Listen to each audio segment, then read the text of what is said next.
Chapter 7, Happy Birthday. Nightmare, wake up! Nightmare! Hearing Dream's voice, he felt his brother's hand on his shoulder. Everything was dark. All he could make out was the glow of his brother's eyelights. You need to eat this, here!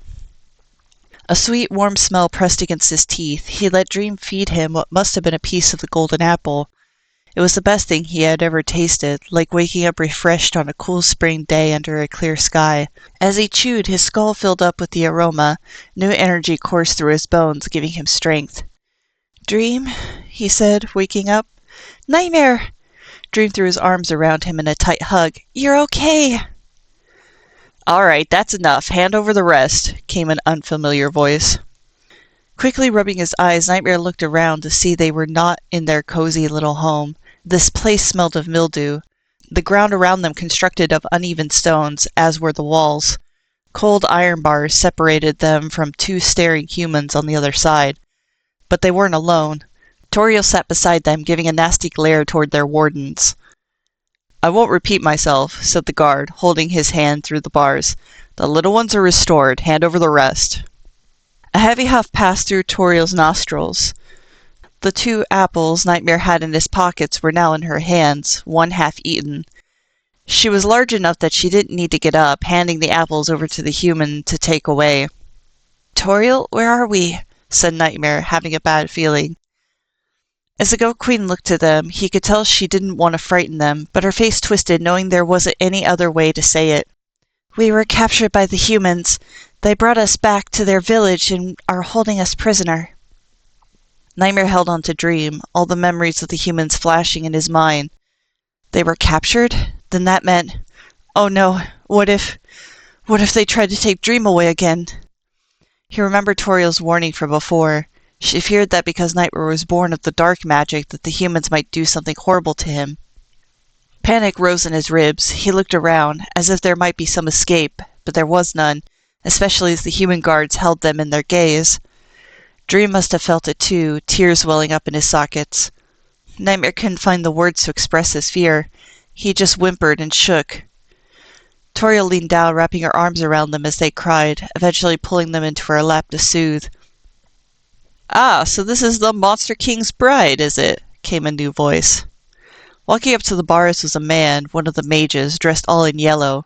A young fellow with short hair and freckles, but the same wide brim and pointed hat as the others. I am the Monster Queen, Toriel corrected sternly.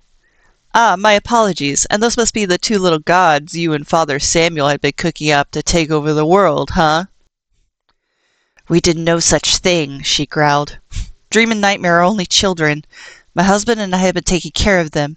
If your priest had been meddling around in dark magic, it has nothing to do with us. Not our priest anymore. The Circle of Mages have seceded from his influence and overtaken his loyalists. We're in control now. Well then, good for you, I suppose, said Toriel, turning her eyes to the wall. My husband will not be happy when he finds out you've taken us hostage. Perhaps he'll take the news better so long as you're well treated. Is there anything that can be brought to you, of course within reason, to make your stay more comfortable? She turned her face to glare at the mage again. A proper room, with beds and clean sheets for the little ones, as well as basic amenities would be a start. Not quite yet. We saw what kind of power you can conjure with your hands. We have magic seals on all the cells here to prevent such a thing. We'll need some time to prepare such a space for you. Then at the very least bring clean blankets, enough to make the boys comfortable. I don't care how you humans see us, but to me they're still children. At least let them have some rest with dignity. All right. We'll bring you the blankets, don't worry, said the mage, waving a hand. After a few long moments, a stack of assorted blankets had been brought as Toriel requested. She used them to try to even out the floor, folded into pillows, and tucked the twins down to rest. Toriel, I'm scared. What are they going to do to us? Dream said. Shh. You mustn't think of such things, she said, patting his back gently. But what if they try to separate us, like that man said he would, said Nightmare. That man isn't in control anymore. Don't let his words haunt you. Shut your eyes and rest. I promise the days ahead will be better. That man. Nightmare remembered the mine, whatever was being done to their tree, and the blood-curdling cries. No, he supposed they would never see him again. Nightmare closed his eyes, if only to shut out the memory of it, tucking his face into Dream's shoulder. Toriel gave a sweet hum, caressing their heads to lull them back to sleep. All night she'd hum gentle lullabies to keep them from thinking of whatever awaited them at the hands of the humans. As Toriel requested, the three of them would be moved to a small house the next day. All sides of it were heavily guarded by armed men. Holding Toriel's hand, Nightmare looked around at the humans, staring at them, muttering to each other about their appearance. The inside of the house wasn't as nice as Toriel's, though it had all the basics needed to be comfortable. It lacked the colors and nuance that came from a home well lived in. Toriel requested books and papers so that she might keep the boys distracted with further reading lessons. It helped some, but it was hard for Nightmare to study, knowing they were still being held prisoner by people he found hostile. The food also wasn't as good, but Toriel's cooking skills elevated whatever they were given. 2 days passed in that place. Nightmare could hear humans walking by or the guards talking to each other to pass the time. On the morning of the third day, Nightmare woke to the sound of Toriel crying in joy. "I missed you so much," said Asgore. "Are you all right? Are the bullies all right?" Nightmare gasped, shooting up from bed. "Asgore! Asgore!" The Monster King embraced his wife, but looked down at the skeleton boy who ran, throwing his arms around his leg. He couldn't believe it. Never had Nightmare felt so relieved to see someone. "Nightmare, you're all right," said Asgore, bending down so that he might give a proper, big, fluffy hug. "Have you been taking care of your brother?" A wide grin, Nightmare nodded, just as Dream also shouted Asgore's name. The Monster King opened his arms so that Dream could leap in for a hug as well. He picked them both up, shaking them gently in his bear grip. "I missed you both so much!" The Apple twins laughed, overwhelmed with joy as their arms held tightly around his furry neck. "How are you here? Did you come to rescue us?" said Dream. No, I spoke to the humans. We've made peace," said Asgore. "Their new leaders are much nicer than the old ones. They're letting you come home."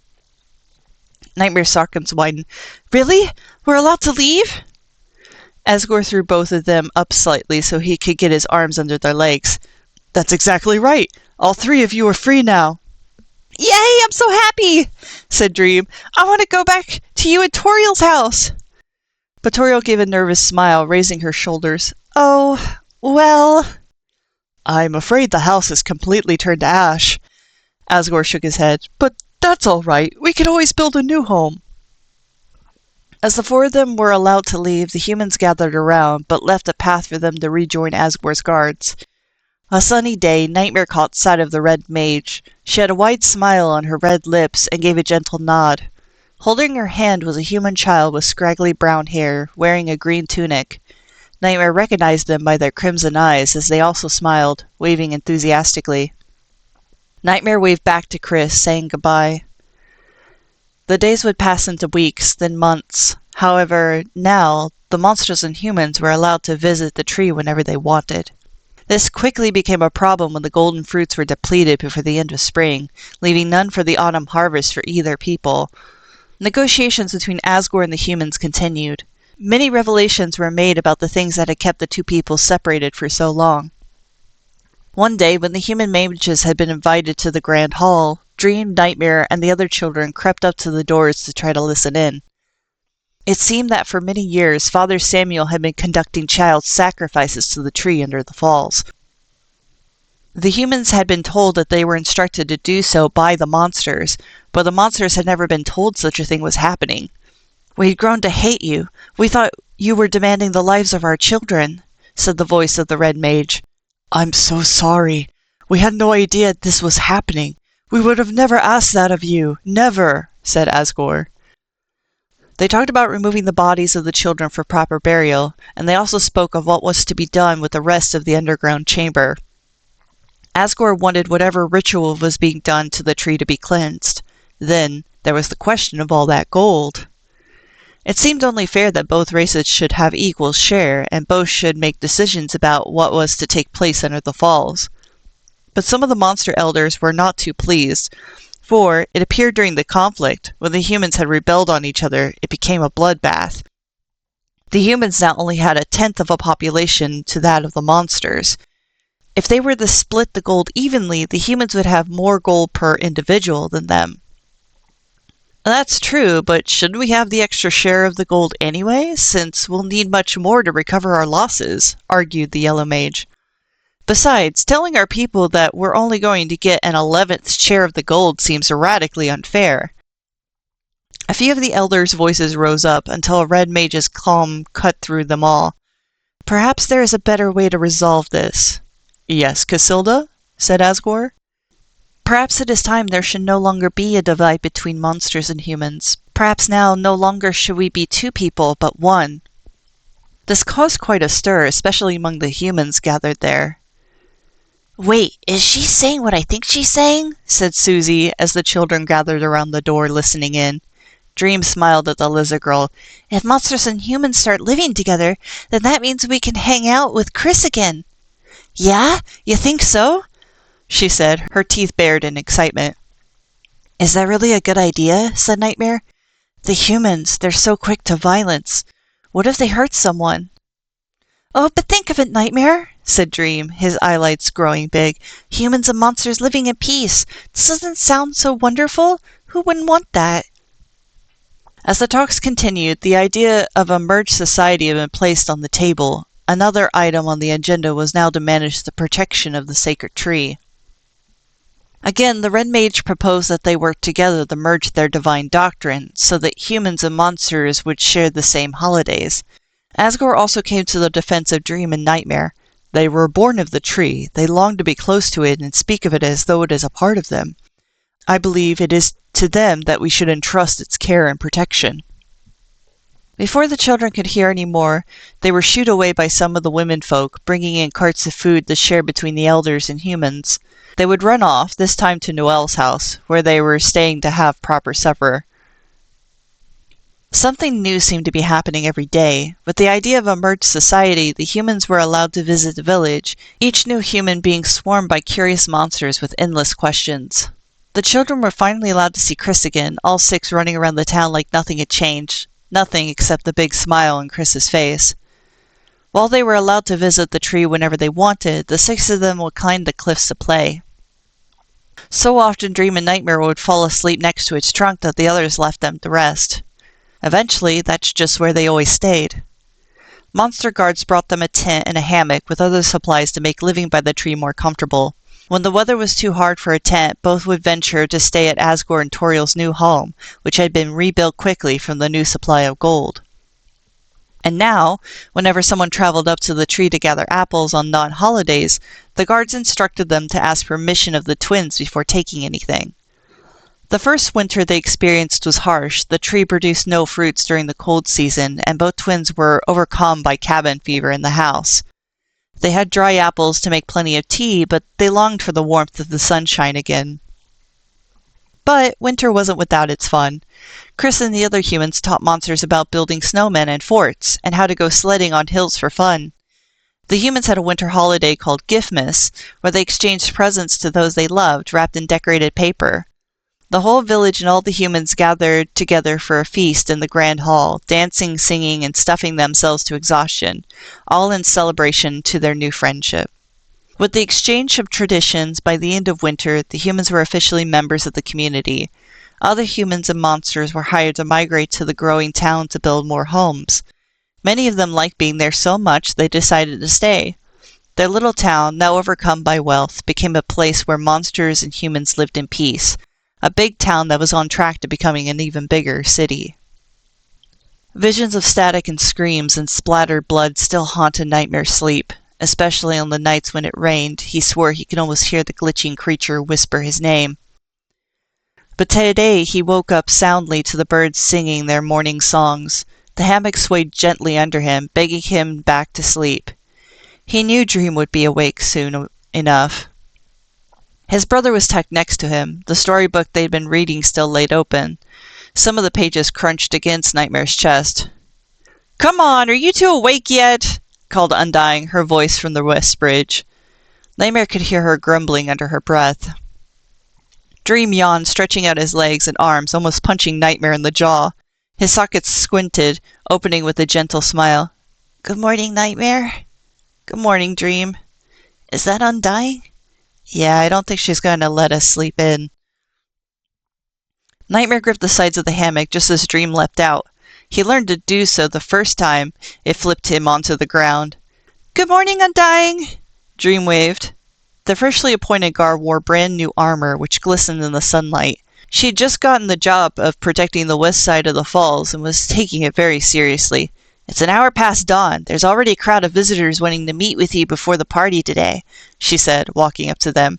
You serious? Said Nightmare, crawling out of the hammock. Can't they come back on a different day?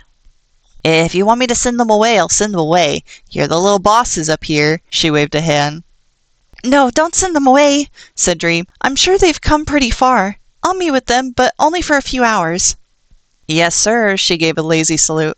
Can you give us 20 minutes to eat something first? Said Nightmare, rubbing his eyes. Your wish is my command, she grinned, the tone of her voice teasing him. Nightmare wasn't sure how to take it. Of course, him and his brother were just kids. It wasn't their fault, this was also their responsibility. As Undying headed down the cliff, Nightmare searched their tent for yesterday's bread, cheese, and some vegetables. At some point, the both of them had been given new clothes, Dream with a light blue tunic with yellow trimming, and Nightmare with a matching gray tunic with white accents. Dream headed to the side of the cliff, looking down below. As Nightmare got plates for them to eat a quick breakfast, Dream hurried back. There's a lot more people than usual today. Do you think they came for the party? Were they carrying presents? Nightmare inquired. He could have made them something nicer. They had eggs, butter, and some pans, but 20 minutes wouldn't be enough time to light the fire. I didn't notice, but I also wasn't looking for that, Dream giggled a little, sitting down with him.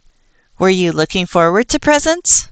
Not really, he said, slicing Dream a serving of bread and cheese before himself. More people are learning about the tree. They come from very far and strange places for the golden fruits. Isn't it wonderful? Said Dream as he turned his bread and cheese into a little sandwich, taking a bite. We get to see so many people in the world and help them. But Nightmare wasn't so sure. He didn't feel right about people wanting something from them. It felt just as bad as when the humans literally wanted to take them away to be their gods. Still, he didn't like putting down his brother's feelings, especially when he looked so happy to play this role. It wasn't long until Undying and the other guards escorted visitors to the tree. A line in the dirt had been started to form where humans and monsters queued up day after day, along with a spot where Dream stood, beaming his little smile. Nightmare originally stood beside him, but after getting into several arguments with the visitors, he gave up talking to them. He often found their reasoning to be selfish, and Dream was so kind to everyone, it was hard for him to say no. Instead, Nightmare worked around the tree as Dream did the talking. He cleaned up the campsite, gathered up fallen leaves, twigs, and dark apples, disposing of them in the falls. The golden apples he had gathered into a pile next to his brother before finally sitting under the shade of the tree to read. As he watched, he could hear them pressuring Dream for an apple, some going into theatrics even if their reasons were unreasonable. He began to think there should be more formal process here. Perhaps he could ask the guards to screen the visitors before letting them up to the falls. Sure enough, Dream would run out of his pile of apples before every visitor was served.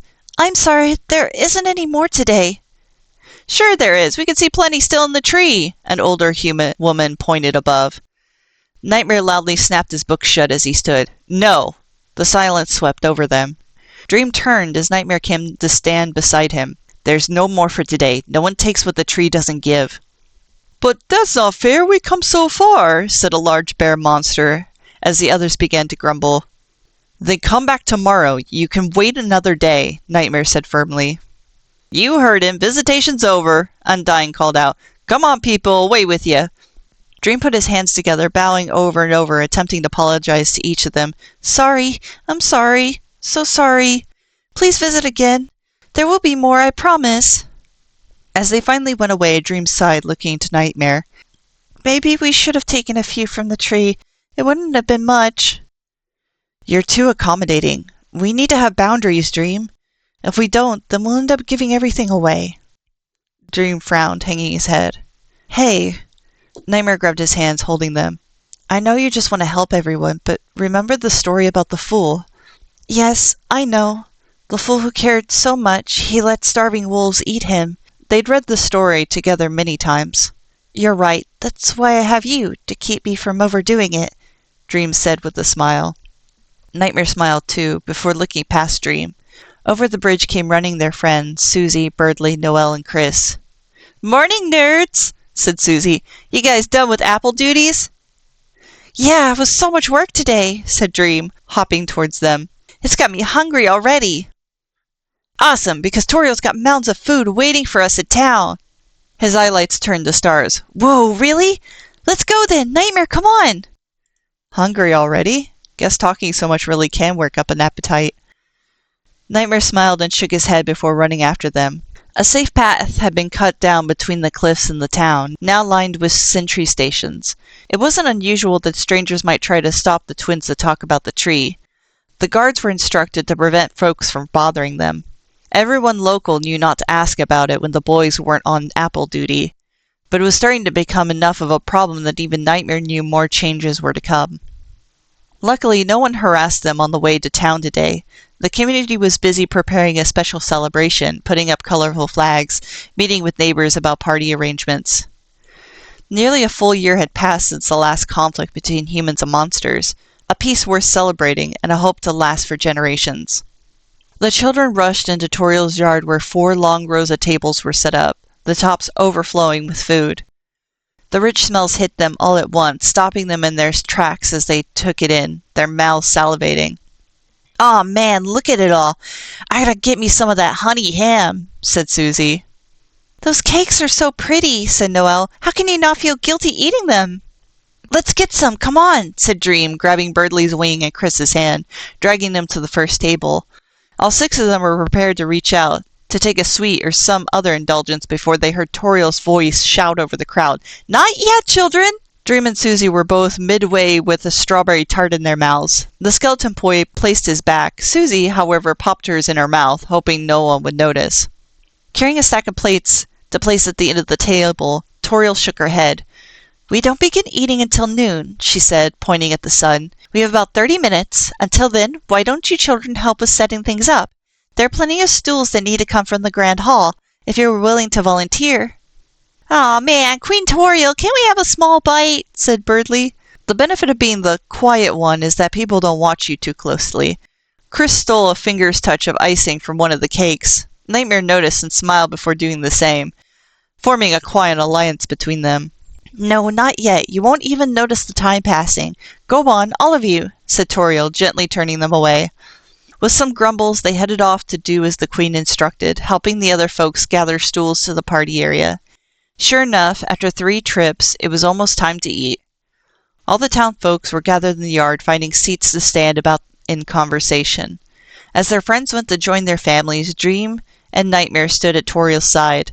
Asgore climbed up on the platform of crates, reused from all the building materials that arrived over the past several months. My friends, humans and monster kind alike, I cannot begin to tell you how much joy it brings me all to see us gathered here today, said the king, lifting his arms into the air. The crowd quieted down, all eyes turning to the tall goat man, adorned in white and gold silk, a crown of the sun with long stretching rays upon his brow. A year ago, I would have never imagined us here, our people to have so many blessings, but we all know these blessings started at such great cost. Our neighbors, for so long, had suffered at the hands of a tyrant who exploited them, and most of all stole the lives of their children. Asgore lowered his hands, his voice turning to a low somber. In this new festival, where we count our many blessings, may we not forget what ultimately brought us here. So much has been taken from our friends, the humans, and it is to them I wish to honor in these celebratory days. One of the dog monsters handed a golden goblet to Asgore full of cider. Everyone, I would like to make a toast to Casilda and all our human friends, for it is their honor and grace that we have the privilege of merriment this day. The Red Mage was gathered with her family, Chris, and their fellow mages. The mages all raised a glass to the king. And to our fluffy and merciful king, called out Casilda. May he reign for many prosperous generations. All the adults raised goblets and cheered. Nightmare could smell the scent of fermented apples fill the air. It was, as Toriel once called it, adult spicy juice. After downing the whole goblet, garnering a few extra cheers, Asgore took a deep breath. Well, come on! Y'all don't want to hear me ramble on further. To a grand future for all of us. Now let's eat! There was certainly celebration for that. Everyone passed out plates and formed into long lines, browsing about the tables to pile full their share. Most folks were mindful of the little apple twins. Toriel still helped them with filling their plates with food and making sure Dreams wasn't just sugary sweets. They would sit at the same table as Asgore, Toriel, Casilda, and Chris, all enjoying the feast together. "We have a surprise for you tonight, boys, if you don't fall asleep before dark," said Asgore. "A surprise? Wait." Dream tilted his head. "You're not going to make us wait till dark to open presents, are you?" His sockets got wide, threatening tears, but Nightmare could sense he was only acting. Asgore chuckled. No, we won't make you wait that long. Oh, speaking of presents, would you like to open some now? Today is also your birthday, after all." "Oh please, oh please, oh please," said Dream, hopping in his seat, looking to Toriel as he knew they'd ultimately need her approval. Toriel seemed hesitant, but couldn't help but smile, putting a hand to Dream's shoulder to calm him. "Well, I really wanted to wait till after everyone was done eating, but... oh, what the heck. Let's give them our presents now." "Yay!" Dream wailed in joy as Asgore got up to fetch their presents from the house. His happiness was so infectious even Nightmare felt excited. Asgore returned with 2 boxes wrapped in decorated paper, a blue box with yellow stars, and a purple box with white moons. "Here you are, a special gift for both of you from Toriel and me." Dream tore through the paper and flipped open the leather-covered box. Inside was lined with blue velvet, upon which rested a beautiful but elegantly simple crown, adorned with a star. His eyes lit up, looking to Toriel and Asgore and the crowns they wore. "It matches yours! So pretty! A crown of my own!" "Nightmare, and yours?" said Asgore, looking to him. Nightmare finished opening his box, which had the same leather casing, but with a scarlet interior. There rested a silver crown, just like Dream's, but with a crescent moon. A dozen emotions filled him up at once. He didn't know what to say. It was silver, not gold. He understood why. Silver was the metal of the moon, his element, the reflection of his brother. But he remembered what Birdley had said. Silver was not as valuable as gold. "Nightmare, your crown matches mine! Look!" said Dream, handing over his crown. As Nightmare looked at Dream's crown, Dream took his. He sensed Dream saw no lesser value in the two. "Yours is so bright and shining. It looks just like the moon, even in the daylight." Asgore held his hand out to Dream, requesting the circlet. "Proper crowns for proper guardians. Now the both of you will look official in your duties." Toriel in turn asked for Dream's crown, both royals placing them upon the twins' heads. Folks who watched the gifting clapped and smiled, giving out words of congratulations. It felt odd to Nightmare. It wasn't like they'd done anything beyond what they were compelled to do. The silver crown, now resting on his head, gave the weight of many expectations. The metal felt cold against the skull, but not unpleasant. Touching it with his fingers, it somehow already felt like it was meant to be there. Dream, now adorned as well, gave a big smile, swaying his head gently to feel the crown's weight. "We're official now! Official tree guardians!" he laughed. "We were always the tree's guardians, silly," Nightmare chuckled. "But wait, Asgore, if this isn't the surprise, what is?" said Dream, turning on his stool with a little creak. The goat monster smiled warmly. "You'll see. Just don't get too tired before dark, all right?" Soon enough, the kids were back to running around the adults as they played little ball games. Dream, being far more energetic, really loved playing any sport and getting competitive. Nightmare, not so much. But for today, he put his effort in to participate because he wanted their first birthday to be special. "So, if this is you and Nightmare's first birthday," said Susie as they all paused to get lemonade, "then you both are 1-year-olds?" The twins blinked, looking at each other. Nightmare shrugged. "Yeah, I guess that makes sense." Susie laughed. "Oh my god, you guys are actual babies!" Both of them were confused. Nightmare thought it might be some sort of insult, but he had seen monsters that were even smaller and weaker than them in the town.